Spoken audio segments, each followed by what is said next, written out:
ভোরের আলো নদীর বুকে পড়তেই জেগে ওঠে এই গঞ্জ। নদী কেন্দ্র করে যে হাট বা বাজার হয় তাকেই গঞ্জ বলে। এখানে কেউ কলা কাঁদি নিয়ে যাচ্ছে, কেউ বস্তা ভরে গরুর খাবার কিংবা ধান নিয়ে যাচ্ছে নৌকায়। সেই ধান বা গরুর খাবার চলে যাবে এক গঞ্জ থেকে আরেক গঞ্জে, এক গ্রাম থেকে আরেক গঞ্জে। একই নদীতে আবহমান মানুষ পারাপারের জন্য খেয়া নৌকা।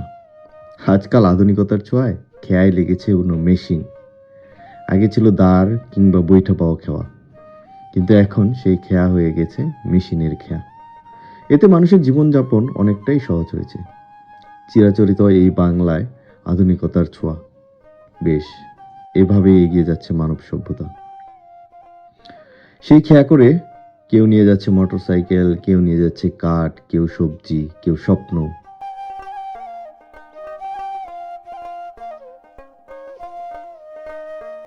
কেউ নিয়ে যাচ্ছে তার সন্তানকে, তার মামা বাড়ি, তার ফুপু বাড়ি।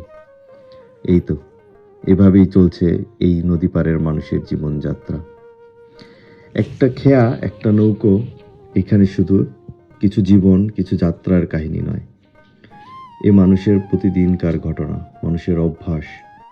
তাদের এই খেয়া না হলে জীবনযাত্রা থমকে পড়বে এই নদী পাড়ে। এই গঞ্জই তাদের একমাত্র ভরসা, তাদের জীবনকে আত্মনির্ভর করার জন্য, কর্মব্যস্ত করে তোলার জন্য। তো খেয়া পাড়ে যেতে যেতে আমরা দেখতে পেলাম মানুষের হরেক রকম মানুষের জীবন। কেউ ঘোড়া গাড়ি নিয়ে মাল টানছে, কেউ নৌকায় বসে মাছ ধরছে, বাবা তার সন্তানকে নিয়ে হয়তো বা বাড়ির পথে ফিরছে। কর্মচাঞ্চল্যতাই মানুষের জীবনের একটি অংশ। সেই কর্মচাঞ্চল্যতাকে ঘিরেই এই প্রত্যেকটা জনপদ গড়ে উঠেছে, যেখানে হয়তো আধুনিকতার ছোঁয়া নেই। আধুনিকতা বলতে ওনাদের কাছে সেই সুস্পষ্ট ধারণাটাও নেই, কিন্তু যা ছিল তাই দিয়েই আদিম যুগের আদিমকালের মতনই, যেটা চলে আসছে হাজার হাজার বছর ধরে, সেই পদ্ধতিতেই তারা তাদের কর্মযজ্ঞ চালিয়ে যাচ্ছে, তাদের জীবন অতিবাহিত করছে। এই তো তাদের জীবন। এখানে স্রষ্টা তার সৃষ্টির সৌন্দর্য এখানেই ফুটিয়ে তুলেছেন। তো চলুন এগিয়ে যাই। আজকের গল্প আমরা শুনবো, আজকে একটা গ্রামের গল্প আমরা দেখব। এভাবেই আমরা এগিয়ে যাব। আমাদের পাশে থাকুন, সাথে থাকুন। ধন্যবাদ।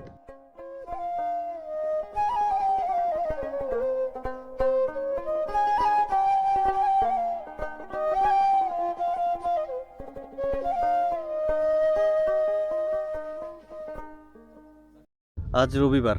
আসলে আপনারা ভাববেন না যে আবার হুমায়ুন আহমেদের নাটকের নাম বলতেছি।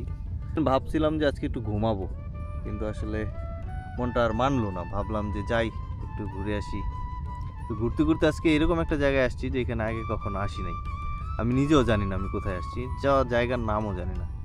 তো রাস্তায় হাঁটতে হাঁটতে একজন বয়স্ক চাচার সাথে দেখা। উনি আবার একটু অসুস্থ মানুষ, তো ওনাকে আগেই রিকোয়েস্ট করলাম যে চাচা একটু কথা বলি আপনার সাথে, একটু কথা বলি আপনার সাথে, যে কোথায় আসছি, কেমন এখানকার জীবনযাত্রা। তো উনিও অসুস্থ, যাচ্ছিলেন ওনার জমিতে ফসল দেখার জন্য। তো ওনাকে একটু রিকোয়েস্ট করে বসালাম। তো বসাইলাম কোন জায়গাটাতে, দেখেন এখানে পাশে আছে রবি শস্য, সরিষা। এই এই দিগন্ত জোড়া চর জুড়াই আছে এরকম, দেখাবো। তো তার মধ্যে এই তো চাচার সাথে একটু দেখা। আগে নাম শুনি, চাচার নাম কি, চরের নাম কি, এখানকার জীবনযাত্রা কীরকম, তারপরে বাদ বাকি গল্প হবে। সালাম আলাইকুম চাচা। ওয়ালাইকুম আসসালাম। কেমন আছেন? আমার ভালোই লাগছে। ও, আপনার কি হয়েছে, আবার অসুস্থ হয়ে গেলেন কেন? এখন বুঝা হয়েছে আমি হাতে পায়ে বল পাই না। আচ্ছা। বাড়িতে বসে থেকে কোনো খেত জানি বহু দিন ধরে এই খেত দূরে আস্তে আস্তে আইতে যেতেছি, ও সাহসে গিরতেছে না তো। চাচা, এই চরের নাম কি? ঈশ্বরের নাম বাবিটা সর। ভাবিটার চর। হ্যাঁ ও, এই চরেই তো আপনার বাড়ি না? হ্যাঁ, ঈশ্বরই বাড়ি বাড়ি আছে নদীর মধ্যে, ওই দিকে গেছি। ও, আপনার বাড়ি ওই নদীতে ছিল, এই হ্যাঁ, চর মানে নদী ভাঙনের কারণে আপনারা এইদিকে আস্তে আস্তে উপরের দিকে উঠে আসছেন। হ্যাঁ। ও, এখন তো শুকনো মৌসুম, এখন তো নদী শুকনা, তাই না? এই যে এদিকে ও বর্ষার সময় তো এই যে সরষে গাছ টাছ যা আছে এগুলো সব পানির নিচে থাকে এগুলা। হ্যাঁ হ্যাঁ, এগুলো সব পানি নিচে যায়। ও, এগুলো সব পানির নিচে থাকে না? ও, এই বসে যে বউটোলা আইতেছে। ও, তো চাচা আপনার ছেলে মেয়ে কয়জন? আমার ছেলে একটা, মেয়ে তিনটে। ও, ছেলে একটা, মেয়ে তিনটা। সবাই তো বিয়ে শাদী করে না, পুরার বয়স 20-20 বছর হয়েছে। বিয়ে শাদী দেওয়ার নাই। পড়তো তো, আচ্ছা। পড়তে এসেছি, পরীক্ষা দিয়েছে, আর পড়া পারতেছি না। একা কাম করে কেউ পড়াবো, বাদ দেয়। আচ্ছা, 2 ছেলে আর আরেক ছেলে? না ছেলে একটাই, ও ছেলে একটা। আর মেয়ে তিনটে। মেয়ে বিয়ে দিয়ে দিছেন না আছে ঘরে? মেয়ে তিনজনই বিয়ে দিছি। 3 জনই বিয়ে দিয়ে দিছেন। হ্যাঁ। ও, যাক ভালো হয়েছে। আপনি এই চরে কত বছর থেকে বসবাস করতেছেন? ঈশ্বরে বসবাস করতেছি প্রায় 30-40 বছর করলাম। 30-40 বছর হয়ে গেছে। মানে ওইদিকে আমি বাড়ি আছি। ওই নদীতে যে ভেঙে নিছে ওইদিকে বাড়ি। মানে ওই যে নৌকা যায় না, হ্যাঁ, হ্যাঁ, ওইদিকে আমার বাড়ি। আর এই যে আপনার পিছনে এই যে গ্রাম, এটা কি আগে থেকে এরকম গ্রামই না, ছিল এটা? না না, এটাও ভাঙছিল না? এই একই জায়গা বাড়ি। ও। এইটা বহু লোক আছে বাড়ি। ও, এগুলো ওই যে যা দেখতেছি পিছনে যে আপনার গ্রাম, এগুলো সব ভেঙে গেছিল নদীতে না? পরে আস্তে আস্তে এই চর জাগছে, মানুষজন আবার এখানে আসছে, সবাই ঘর বসতি করছে। মনে করেন এমনিতে ভাঙে মিলে হয়ে যায়। ও, আবার এই জায়গা যখন উঠবো আবার এই জায়গার মানুষ যায়। ও, আচ্ছা। তো আপনার কি হয়েছে, শারীরিক অসুস্থতা কি এমনি বয়সের অসুস্থতা নাকি অন্য কোনো শরীরে সমস্যা? অবশ্য মানে ইয়া দম টেনে হারিয়ে নিয়ে হাঁটতে পারে, হাঁটতে পারে, বল শক্তি কম, বয়স হয়েছে না। সেটাই কথা, আসলে মানুষের বয়স হয়ে গেছে, আবার পরিশ্রম তো, এই যে খেতি খামারে কত রকম কত পরিশ্রম করেন, এইসব কারণে হয়েছে আর কি। কৃষি কাজই করছি আমি, কৃষি কাজও করি না, আটাউটি কোন করি। এদিকের মানুষ যা আছে সবাই কৃষি কাজই করে না, মাছ টাছ মারে না কোনো না? মাছও মারে। মাছ মারে ওইদিকে, মানে অত একটাই না মাছের। হুম। ও, না আমরা আবার ওই যে ওইদিকে দেখলাম যে ওইদিকে সবাই মোটামুটি ঘরে ঘরে মাছ আছে, নৌকা আছে, জাল আছে, কিন্তু এইদিকে সবাই মোটামুটি কৃষি কাজই করে সবাই। হ্যাঁ, হ্যাঁ? কৃষি কাজ। ও, যাক ভালো। এই যে জায়গা উঠছে যে ধান লাগাইতেছে, এই যে- বছর তো ভালো ধান। এই যে ওই যে দূরে আপনারা যা দেখতে পাচ্ছেন, ওই যে ওখানে সবাই ওই যেগুলো মানুষগুলো কাজ করতেছে, এরা সবাই ধান লাগাইতেছে, এই ধান লাগাইতেছে। চারা উঠে নিয়ে এই যে ধারে যে চারাগুলো লাগাইছে, এই চারাগুলো উঠাই নিয়ে ওইখানে নদীতে লাগে। তো আস্তে আস্তে তো এই পানি আরো শুকায় যাবে না? তখন এই পানি দিবে কোত্থেকে এই ধান গাছে? এই ধানে পানি ডলে না। তাই? ও, এমনি এই ধান হয়ে যাবে? এমনি হয়ে যায়। তো বালু শুকায় যায় না? বালু তো না, বালু বলতে ধান লাগে না, ওই যে বালু যে ওই দিক আছে, ওই যে সাদা ওইটা ও, বালু। আচ্ছা। এই ওটা কিছু বলবো পানির না। আশেপাশে যে ওই যে এই একটু কাদামাটি আছে, ওগুলোর মধ্যে ধান লাগায় না?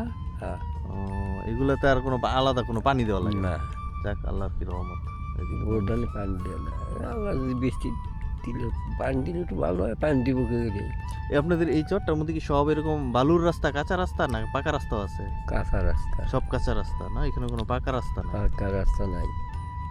কত ঘর আছে মোটামুটি এই চরে, কোনো অনুমান আছে আপনার? মেলা ঘর, অনেক মানুষ। যাক, এদিক দিয়ে খালি মানুষই বাড়ি ঘরতে না, জায়গা জুড়ে সব আটকে দিতেছে। মানে বহু লোক আছে মিলে, গ্রামটা আছে, সব এদিক দিয়ে বাড়ি করছে। বাড়ি খুলে মনে করেন এই জায়গা খুলেছে, বাড়ি খুললে অনেক বাড়ি খুললে। এইগুলো কি কোনো মালিকানা জমি না, যে যার মতো ঘর? মালিকানা। মালিকানা জমি আছে, মানে কাগজপত্র আছে আর সব? কাগজপাতি আছে, এই যে এখানে সব কাগজপাতি আছে।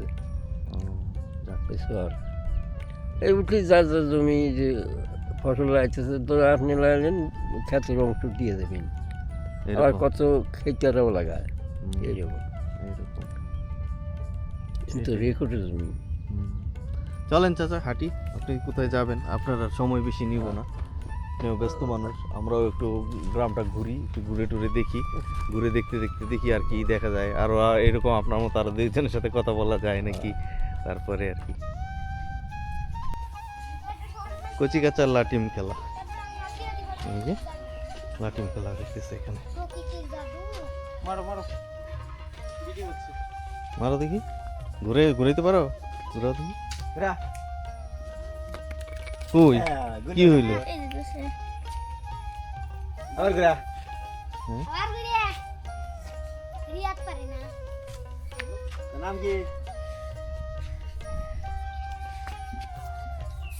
তোমার নাম কি? জুনাইদ? জি, বাহ, সুন্দর তো নামটা। এখন ভিডিও হচ্ছে।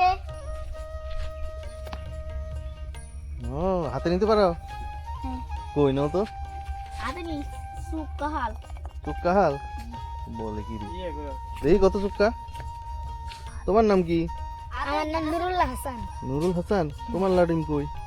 আমি লাটিম কিনি নাই। কেন? এটা বানাই নিবা? দেখি কত চুক্কা। লাটিম বানাই থাকি। দেখি পেছাও, আমি একটা মারি।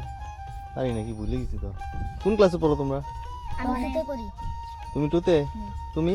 আমি অনেক আর তুমি আমি অনেক কষা খা ওয়ান কষা খা আজকে কি হয়েছে স্কুলে যাও নাকি আজকে অনুষ্ঠান হবে তাই জি মাহফিল গাইতে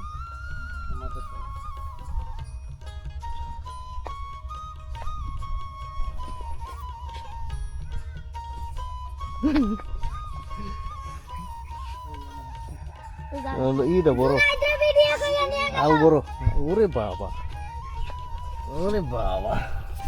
এই তোমার তো ঘুরলই না একটু ঘুরছে খেলো দেখি কোপ মারতে পারো কে কোনটার মধ্যে ভালো মারতে পারে দেখি আমি দেখি কাটটা কত সুন্দর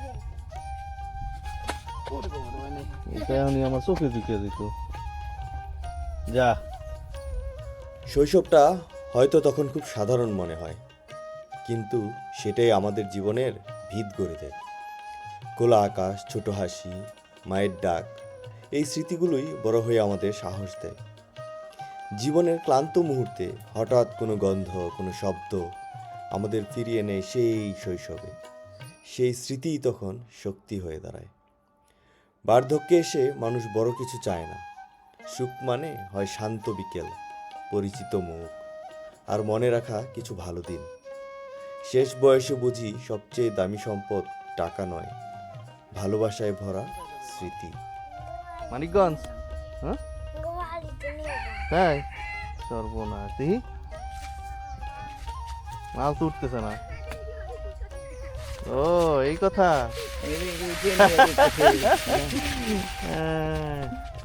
এই তো সময় বাচ্চাদের খেলার এখনই তো খেলবে তারপরে বয়স বাড়বে প্রয়োজন বাড়বে এই সরলতা মুছে যাবে থাক না এই সরলতা হ্যাঁ মালগাড়িতে তো মাল কম হয়ে গেছে তোমার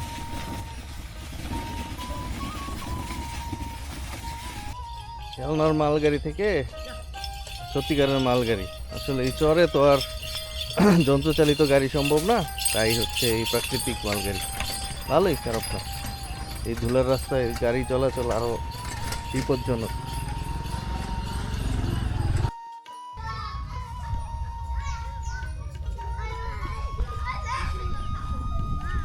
বাঁশবাগান নিরিবিলি পরিবেশ গ্রামীণ পরিবেশ বাঁশবাগান এখানে সুন্দর একটা বাঁশের ছোট্ট একটা ঝাড় বাঁশ ঝাড় এখানে হরেক রকমের বাচ্চা কাচ্চা হরেক রকম কেন বললাম কেউ ছোট কেউ বড় কেউ সাইকেল চালাইতেছে হ্যাঁ কি খুশি দেখছেন এই যে বললাম না হরেক রকম পিছনে একটা ছোট্ট এই যে আরেকটা হ্যাঁ হ্যাঁ ভালোই লাগে এগুলো দেখতে আসলে ওই যে কোথায় দাঁড়াইছে আরেক নেতা হ্যাঁ সার্কাস কোথায় দাঁড়াইছে বাচ্চা ভালো লাগে এগুলো শৈশবের স্মৃতি সবার জীবনেই থাকে জায়গাটা খুব সুন্দর